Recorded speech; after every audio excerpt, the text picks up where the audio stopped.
मरकज़ की इंजील और उसका 30वां बाब जो 35 आयात पर मुश्तमिल है।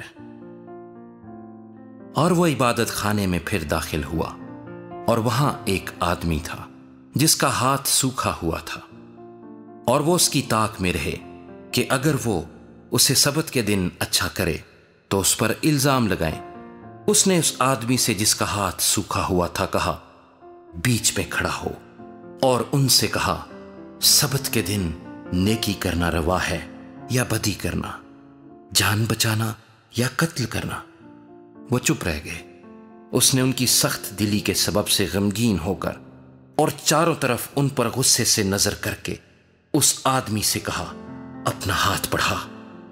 उसने बढ़ा दिया और उसका हाथ दुरुस्त हो गया।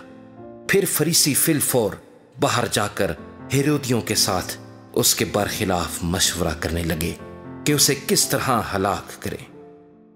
और यीशु अपने शागिर्दों के साथ झील की तरफ चला गया, और गलील से एक बड़ी भीड़ पीछे हो ली, और यहूदिया और यरूशलेम और इदूमिया से और यरदन के पार और सूर और सैदा के आसपास से एक बड़ी भीड़ यह सुनकर कि वो कैसे बड़े काम करता है उसके पास आई। बस उसने अपने शागिर्दों से कहा, भीड़ की वजह से एक छोटी कश्ती मेरे लिए तैयार रहे ताकि वो मुझे दबा न डालें, क्योंकि उसने बहुत से लोगों को अच्छा किया था। चुनाचे जितने लोग सख्त बीमारियों में गिरफ्तार थे उस पर गिरे पड़ते थे कि उसे छू लें, और नापाक रूहें जब उसे देखती थीं उसके आगे गिर पड़ती और पुकार कर कहती थीं कि तू खुदा का बेटा है।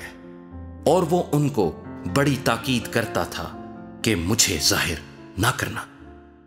फिर वो पहाड़ पर चढ़ गया, और जिनको वो आप चाहता था उनको पास बुलाया, और वो उसके पास चले आए, और उसने 12 को मुकर्रर किया ताकि उसके साथ रहें, और वो उनको भेजे कि मुनादी करें और बदरूहों को निकालने का इख्तियार रखें। वो ये हैं, शेमाउन जिसका नाम पतरस रखा, और जब्दी का बेटा याकूब, और याकूब का भाई यूहन्ना जिनका नाम बुआनिर्गिस यानी गर्ज के बेटे रखा, और इंद्रयास और फिलिप्पुस और बर्तलमाई और मत्ती और तोमा और हल्फई का बेटा याकूब और तद्दी और शेमाउन कनानी और यहूदा इस्करियोती जिसने उसे पकड़वा भी दिया।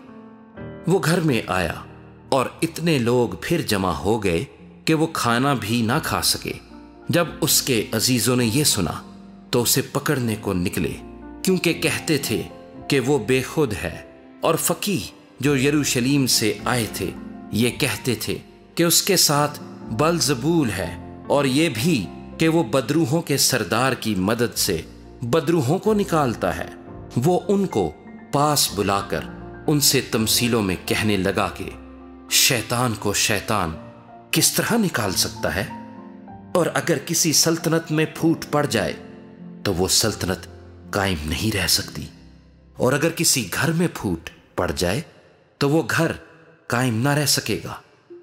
और अगर शैतान अपना ही मुखालिफ होकर अपने में फूट डाले तो वो कायम नहीं रह सकता, बल्कि उसका खात्मा हो जाएगा।